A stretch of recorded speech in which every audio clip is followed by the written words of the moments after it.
शांति की उम्मीद बढ़ रही थी, लेकिन उसी बीच आसमान फिर दहल उठा। रूस यूक्रेन युद्ध एक बार फिर जोर पकड़ चुका है और दुनिया की नजरें टिकी है ट्रंप और जेलेंस्की की अहम मुलाकात पर।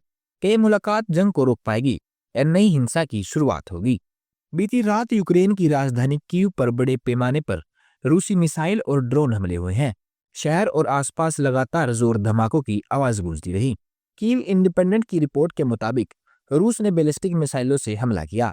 इस दौरान कई किंजाल हाइपरसोनिक मिसाइलें, 4 स्कंदर बैलिस्टिक मिसाइलें दागी गई। हमलों का असर कीव से करीब 20 किलोमीटर उत्तर पूर्वी में स्थित बरावरी शहर तक पहुंचा। यहाँ बिजली आपूर्ति बाधित हो गई और पूरा इलाका अंधेरे में डूब गया।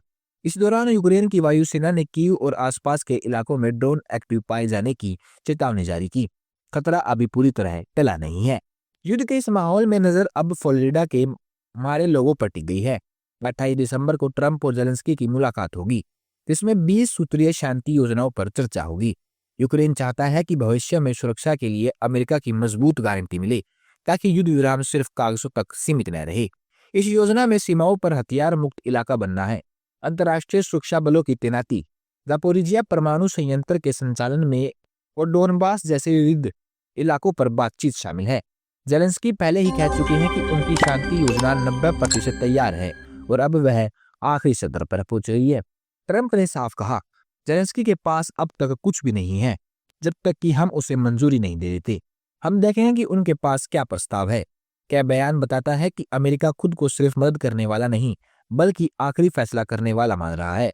ट्रंप के अधिकारी रूस के संपर्क में बने हुए हैं। राजनीतिक हलचल के बीच जंग भी जारी है। रूस के रक्षा मंत्रालय ने कहा कि उसकी सेना दक्षिण यूक्रेन में आगे बढ़ रही है। रूस के मुताबिक ये हमले के भीतर नागरिक इलाकों पर यूक्रेन के कथित हमलों के जवाब में है। वहीं यूक्रेन की तरफ से भी जवाबी कार्रवाई जारी है। असल रुकावट उस 20% पर है जिस पर न रूस झुकने को तैयार है और न ही यूक्रेन। पुतिन की शर्त है कि युद्ध के दौरान जिन इलाकों पर रूस ने कब्जा किया है वह नहीं छोड़े जाएंगे। जेलेंस्की ने इसे आत्मसम्मान के खिलाफ बताते हुए इनकार कर दिया। नतीजा, पीस डील एक बार फिर टल गई। अमेरिका और यूरोपीय देश शांति की कोशिश कर रहे हैं, लेकिन हमले लगातार और हो रहे हैं। तारीखें आगे बढ़ रही हैं और ठंडी रातें और अंधेरी हो रही हैं। अब पूरी दुनिया की नजरें ट्रंप और जेलेंस्की की मुलाकात पर टिकी है। सवाल यही है कि इस बार शांति का रास्ता खुलेगा या यह जंग नए साल में भी जारी रहेगी। शांति और जंग के बीच की खाई अभी बहुत गहरी है। क्या केवल बातचीत से युद्ध रोका जा सकता है या हथियारों की गूंज हमेशा के लिए थमेगी? आप क्या सोचते हैं? दुनिया देख रही है, समय बता रहा है।